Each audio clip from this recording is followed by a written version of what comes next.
Chapter 41.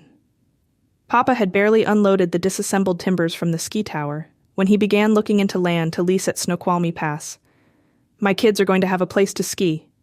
Of the 2 lots available, he chose the high one. Only a damn fool would build on the other lot, he said. According to him, a cabin in the heavy snow country should be built on a rise to eliminate having to shovel in. It should have a very steep roof with heavy cedar shakes to shed the snow, and narrow 6-paned windows. Everything should be double strength, and rafters should be bolted, not nailed. He still had nightmares about the rafters at Rainier. The carpenter said, "Gee, when I saw all those heavy timbers and bolts, I thought you were building a hotel." The cabin was anything but a hotel. By any other standards than the cabin at Rainier, it was small. "Shouldn't be too big," Papa said. "Otherwise it's too drafty." The first floor included a large, enclosed back porch, a storage room, and 1 large living room with kitchen cupboards, a drain board, and a sink on the rear wall. A large timbered table with long benches sat in the middle, and in the front section there was a sitting area with daybeds. Upstairs, which was reached by a hanging stairway, was a dormitory, and if you didn't mind who you rubbed toes with, there was bed space for 12 people. With friends and family, we often reached that number. Mama thought the sleeping arrangements were too cozy, so she sewed us huge flannel nighties, a combination sleeping garment and private dressing room. As we had at Rainier, we roughed it. A big Wisconsin-type cook stove was the only source of heat. Gasoline lanterns provided the lighting. Water was brought up from the creek. As we Westerners called it, 2-holer provided for our other needs. The location of the outhouse, which we calculated to be about 100 miles due east, drew cries of discrimination from the females of the household. We knew that when nature called the male, he wasn't compelled to go very far, usually no farther than the area around the back steps. Therefore, the above-mentioned male wasn't concerned with distance. When we complained, Papa countered with, "It's all part of your training." Papa hadn't installed any kind of lock. We claimed that his experience with the steam bath had made him lock shy. Although we lacked privacy, it prevented Dorothy from jumping inside and locking me out. As usual, she found another way to torment me. She would release the stairway and trap me upstairs. I didn't mind too much. It was heaven compared to being locked out in the freeze. Despite Papa's love for wood stoves, he was not a good fire builder. Every morning we would wake up to the aroma of smoke and pork fat. When we would come down the stairs, sleepy-eyed and wrapped up for our morning dash, Papa would be at the wood stove, fully dressed, poking at strips of bacon in the big cast-iron frying pan.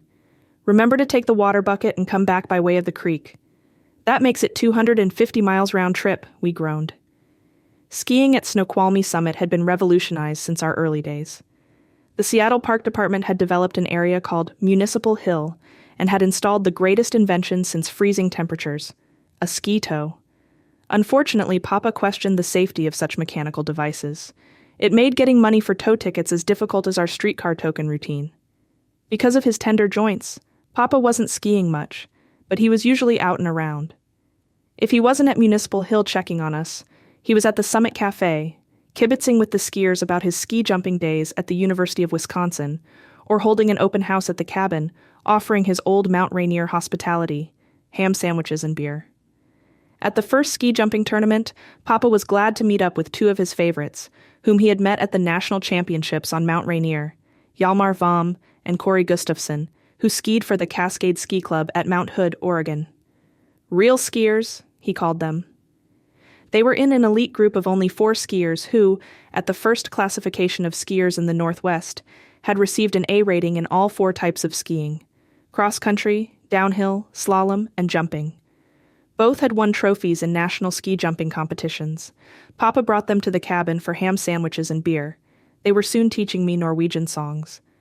After their first time at the cabin, they decided that they would rather bunk at our place than at the Seattle Ski Club.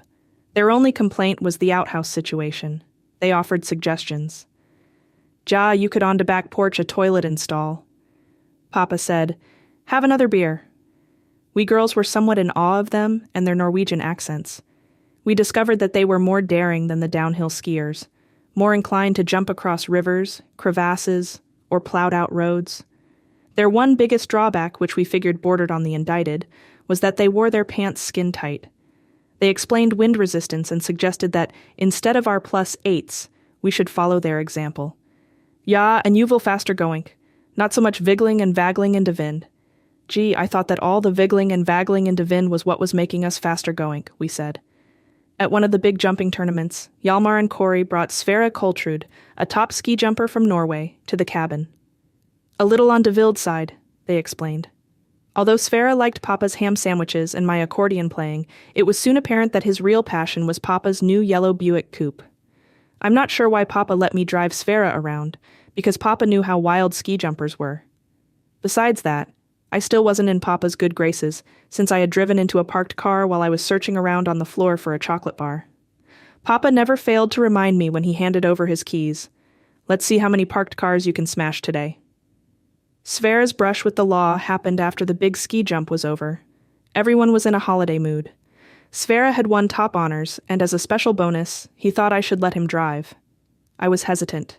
Papa had hard and fast rules. Hoping to find a loophole, I asked, "Did you ever drive before?" "Ja, sure, I'm always in Norway driving."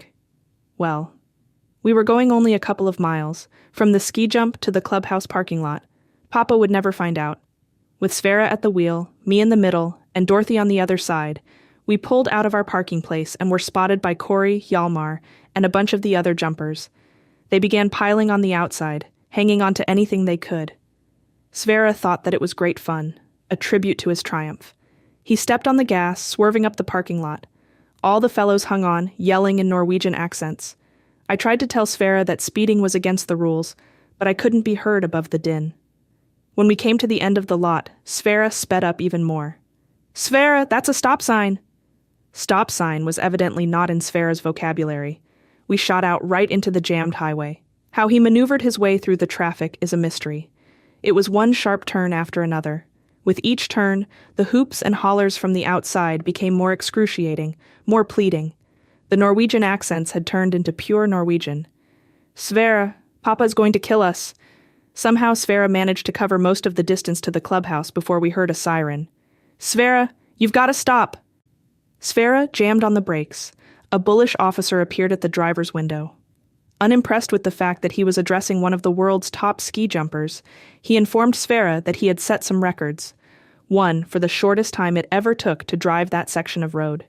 2, for having the greatest number of people hanging on the outside of a car. We may never have known how many if he hadn't yelled into Sverre's face, 13 people hanging on the outside of a car." Sverre smiled, always glad to set new records. Next came the thing about the driver's license. Sverre didn't have one. Not even a Norwegian license. Sverre didn't understand English spoken quickly. He just shook his head. In the meantime, the 13 skiers were now standing at attention like 100% good American. I love to pay my taxes, and this is the first time I ever did this kind of thing honest. And I will never do it again. Honest citizens. "Who is the owner of the car?" I was scrambling in the side pocket for the papers. "Who has permission to drive this car?" I was scrambling in my knapsack for my driver's license. With all the confusion of tongues, I felt it was time to speak plain English. It did no good. Papa's bright, new yellow Buick was impounded. Sverre was locked in the back of the patrol car on his way to jail. And I was on my way to the Summit Inn, accompanied by Dor, who kept jabbing me. "Franny, you shouldn't have let him drive, I told you." When we found Papa, I introduced the subject gently. "I'll do the dishes tonight, even though it isn't my turn." There were few occasions in my life that I was glad Papa was an attorney and not the owner of a candy store. This was one of them. How Papa managed to spring Sverre and get his yellow Buick back, I have no idea. With all of that, Sverre turned out the winner. He was taken back to the ski club, where, according to the grapevine, the banquet committee had wrung their hands for hours. "What can you expect from girls with a name like Big Ham?" As for me, I was grounded at the dishpan, even though it wasn't my turn. Long after the sun had sunk in the west, Papa was warning me if I didn't mend my ways, I might end up marrying one of those Norwegians. Come to think of it, I think he said wild. In spite of all the pressure Papa had been under to install indoor plumbing, the final push came from an unexpected source. After Fleur and Frank married, they spent their first few months living in a small house in West Seattle on the shore of Puget Sound. As far from the brats as possible. In light of that statement, they did a most amazing thing, leasing the lot next to our cabin at Snoqualmie. Without ever consulting Papa, they began to roughen a cabin. Papa was full of foreboding. Only a fool would build a cabin in the hollow. They would get flooded out, snowed in, etc., etc., etc. Not to mention the size, double the size of ours. And the materials, no bolts. Most ridiculous of all, they had plans for an indoor bathroom. Papa prophesied, "It won't do them any good. The damn cabin won't last the winter." Unperturbed, Frank, with the help of his father, continued hammering, sawing, talking about piping water up from the creek, and other such nonsense. When the cabin was barely livable, Dora and I told Papa that we liked Frank's place better than ours, even though it was pretty drafty. We got in the habit of stopping by every time we had to go to the bathroom. Florence didn't like that. She told us that married people shouldn't have other people around. That puzzled Dora and me. Mama and Papa are married, aren't they? And they have us around. Flora complained to Papa, "They're using up all our toilet paper." That evidently spurred Papa into action. The next summer, when no one was watching, he cleared out the junk on the back porch and installed a toilet. With that problem solved, Papa turned to his next biggest problem. "Frances, what do you want to do with your life?" With Flora settled and Dorothy on the brink of graduating and getting married, it became apparent that Mama and Papa were wondering how they were ever going to get me out of the nest. I responded with the same answer as always. "I don't know." To them, that sounded like, "I'll just go on living." If they had looked deeper, they would have seen the confusion. What does a girl do with her life other than wait for the prince on the white horse to whisk her off to his palace and buy her red lipstick? This was the Depression, not many white horses. Even for Helene Madison, the girl who set world records in 20 distances, from the 100 yards to the mile, and had won 4 gold medals in the Olympics, there had been no white horses. After the games, she had turned professional. Among other things, she began singing in a nightclub, but was unsuccessful. Then, she was given a movie contract.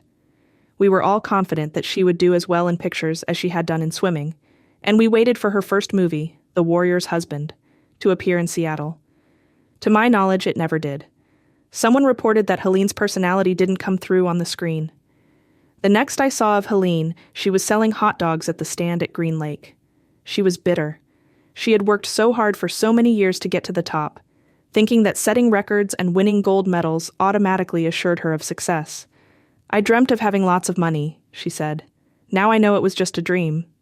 Helene claimed that one of her biggest problems was that she was too tall. Girls were not supposed to be tall. Tall girls were a threat to masculinity.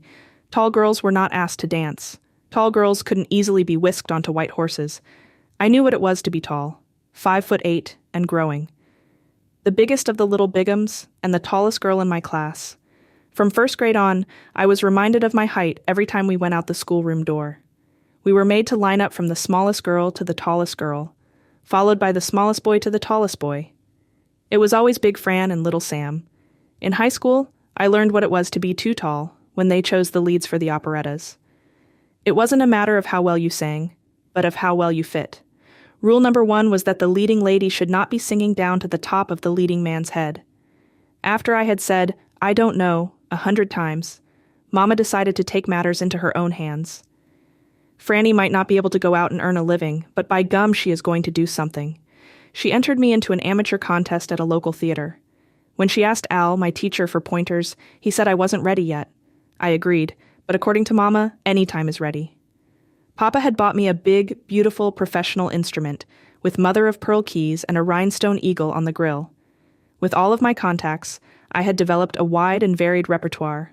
Ladylike songs from Mama, Irish, Scotch, and Alaskan songs from Papa, fairy songs from Storyland Court, Italian songs from Al, German songs from the skiers at Rainier, and Norwegian songs from the ski jumpers at Snoqualmie.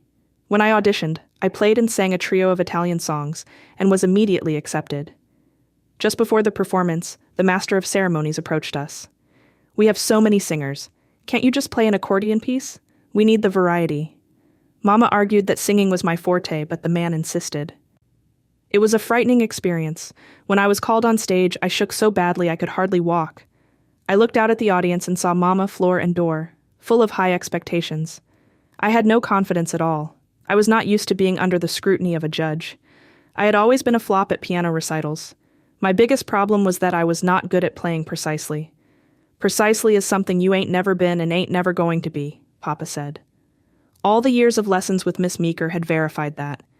You are not to play the way you feel the composition should be played. You are to play the way the composer wrote the composition. Her attitude was that, if you couldn't do that, you had no business at the keyboard. In spite of everyone's efforts, I had grown into a rather unorthodox singer-musician-entertainer, always confident that I could cover up my inadequacies in my playing with my singing. When all else failed, I could clown. Through the whole piece, my knees knocked, my fingers fumbled, and the bellows of my accordion shook. I expected to be booed off stage, and was surprised when I got a round of applause and was awarded second place. My cheering section vehemently claimed that I was much better than the winner, a sexy singer who sang off-key. The only thing she did better than you was shake, Dor claimed. I was shaking too, I protested. But she was shaking her vital parts, Dor informed me. I was perturbed. I was shaking my vital parts too. Yeah, but with your accordion on, we couldn't see your vital parts. All we could see were your knees. And boy, were they shaking, Floor said. Dor concluded, if you expect to win contests, you're going to have to throw out the accordion.